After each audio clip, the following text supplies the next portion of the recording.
ሰላም ሰላም፣ እንዴት ናችሁ? እስኪ አንድ ነገር ልንገራችሁ ዛሬ በጣም ደስ የሚል ነገር። ዛሬ ላይ ኢትዮጵያ ስለ ሴቶች መብት ከመቆርቆሯ ስለ ሴቶች መብት በደንብ በስፋት ከማስተማሯና ከመናገሯ በፊት የዛሬ 1885 ዓመተ ምህረት ገደማ የሲዳማ ብሔረሰብ ስለ ሴቶች መብት ትልቅ ቦታ ሰጥቶ አንድ እንትን አቋቁሞ ነበር ማለት ሲዳማ ውስጥ 4 አይነት የጋብቻ ስርዓት አለ። በ4 አይነት ስርዓት ጋብቻ መፈጸም ይቻላል።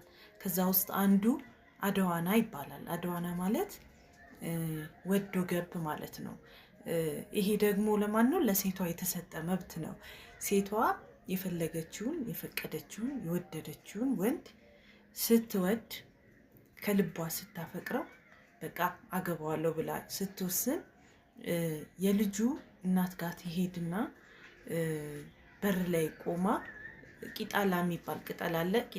ቅጠሉን ይዛ እንትኑ ላይ ትወረወራለች፣ ጎጆ ላይ ማለት ነው። እና እናትየው ትወጣለች እና ስትወጣ ታስተናግዳታለች። ለልጅሽ ቂጣላ መጥቻለሁ፣ ልጅሽን ወድጀዋለሁ ትላታለች። እና እናትየውም እሺ ብላ ወደ ውስጥ ወደ ቤት ታስገባታለች። እና ከዚህ በኋላ ምንድነው የሚሆነው? ለእሷ ሽማግሌ፣ ለቤተሰቦቿ ሽማግሌ የልጁ ቤተሰቦች ይልካሉ ማለት ነው። እና እሷም ትዳሯን ትመሰረታለች። በነገራችን ላይ የሲዳማ ብሔር በጣም ለሴቶች ትልቅ ቦታ አለው፣ ትልቅ ክብር አለው። በአጠቃላይ የሲዳማ ሕዝብ በጣም ጨዋ፣ የተከበረ፣ በጣም ርህሩህ፣ ማንኛውም ሰው መጥቶ ከነሱ ጋር መኖር የሚችል እንደውም ከሱ በላይ ቅድሚያ ለሌላው የሚሰጥ በጣም ደግ ህዝብ ነው። የዋህ ናቸው። የእውነቴን ነው የምላችሁ። የእውነት እኔ እዛ ማህበረሰብ ውስጥ ተወልጄ አድጌያለሁ።